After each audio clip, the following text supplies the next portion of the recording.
You are 23 years old, and you do not know what a submarine smells like until the hatch closes above you for the first time. It is recycled air, machine oil, and something faintly metallic that you will never be able to name precisely, but will recognize for the rest of your life. The boat is USS Providence. You are an ensign. You are nobody. The chief petty officer who shows you your rack does not make eye contact. Your bunk is the middle one. There are 3 inches of clearance above your face. You lie there on the first night, listening to the hum of the reactor, and you understand for the first time that the ocean is not around you. It is on top of you. You learn the hierarchy the way you learn everything on a submarine, through repetition and consequence. Officers above you speak in clipped sentences. You respond with yes, sir, and no, sir, and understood. You do not offer opinions. You do not ask questions that reveal how little you know. You study the boat's systems until you can recite them in your sleep, and then you study them again, because the chief petty officer who still does not make eye contact has made it clear, without ever saying it directly, that knowing the manual and knowing the boat are 2 entirely different things. Your first patrol is 92 days. You surface once. You speak to your family through a 30-word familygram, a pre-approved message format that allows no questions and no real information. Your mother writes that the dog is fine. You write back that you are fine. Neither of you is lying exactly. Neither of you is telling the truth. You make lieutenant junior grade after 2 years. The promotion is administrative. A form is signed. Your pay increases by $340 a month. You are now responsible for the navigation division, 6 sailors, a watch rotation, and the precise maintenance of systems that keep a 560-foot vessel from running into the ocean floor in total darkness. The weight of this is not dramatic. It arrives quietly on a Tuesday, when one of your sailors makes a logging error that you catch 4 hours before it would have mattered. You correct it. You say nothing to the sailor in front of others. You say something to him privately, in a tone that is measured and final. He does not make the error again. You have learned something about authority that no training covered. The years move in patrols. 60 days, 90 days, 77 days. You surface, decompress, relearn the rhythm of sunlight and open space, and then you go back down.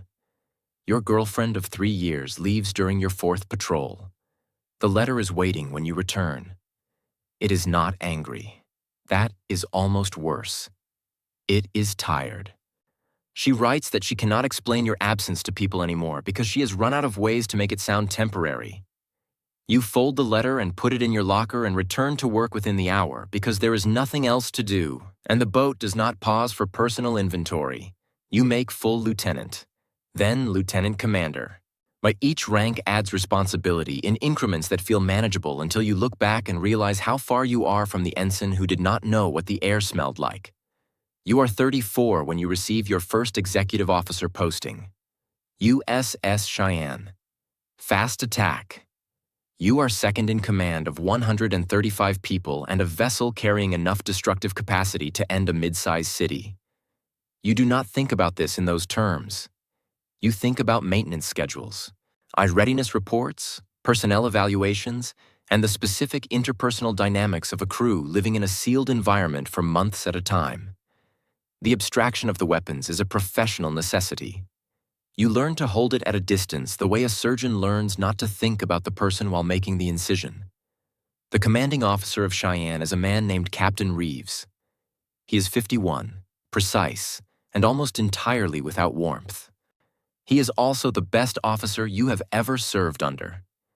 He teaches you, without framing it as teaching, that command is not about being right. It is about being the person in the room who can hold the weight of uncertainty without transmitting it downward. Crews do not need commanders who are certain. They need commanders who appear certain. The distinction matters more than you expected. You serve under Reeves for 2 years. When he retires, he shakes your hand and says you are ready. And you do not feel ready. You have learned enough to know that feeling ready is not the point. You take command of USS Asheville at 38, a ballistic missile submarine, Ohio class, 560 feet, 155 crew, 24 Trident II D5 missiles. You stand on the bridge during your first underway as commanding officer and feel nothing cinematic. You feel the weight of a checklist. You feel the specific pressure of knowing that every decision made on this boat, from this moment forward, traces back to you. The first patrol as commanding officer is 71 days. You run it cleanly. The second is 83 days.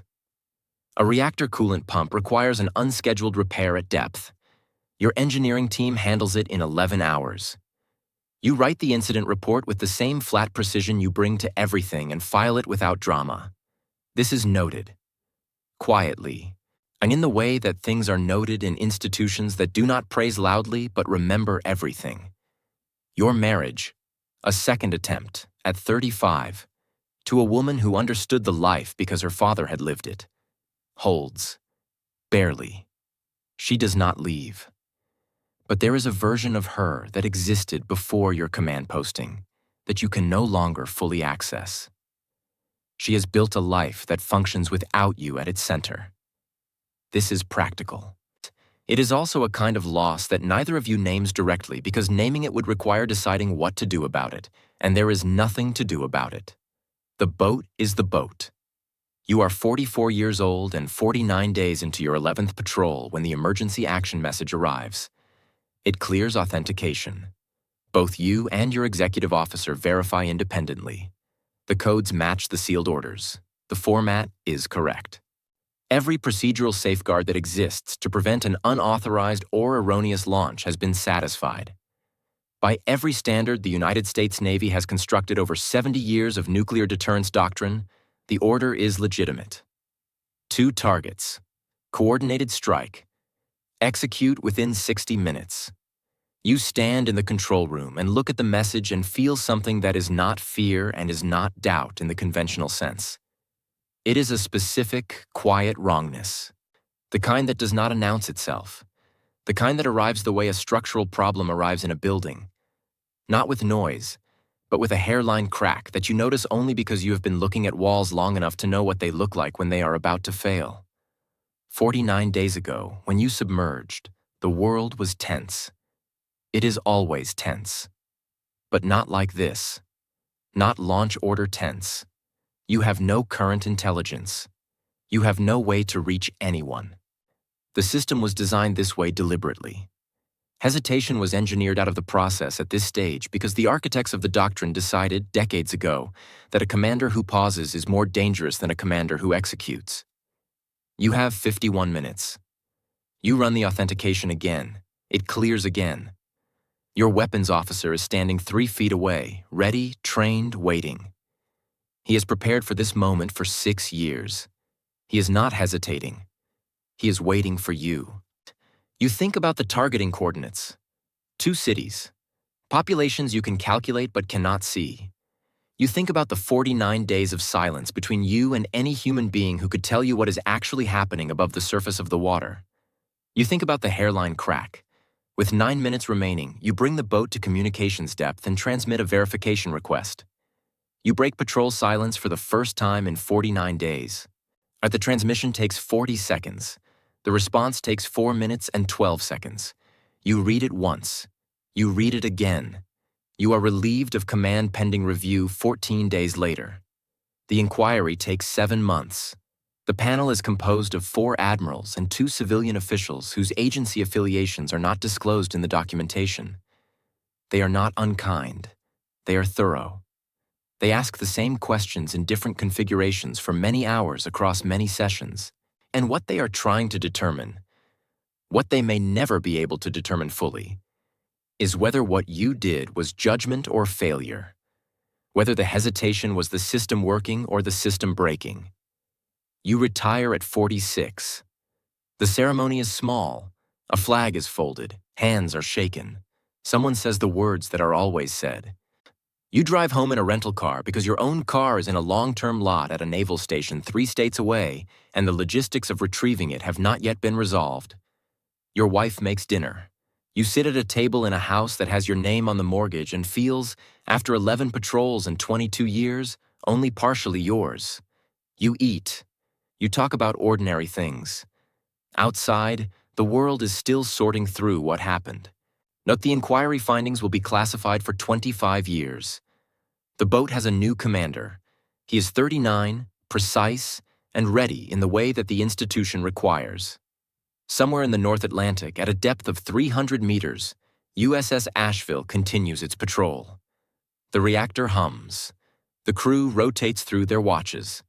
The air smells of machine oil and something metallic that no one can name precisely.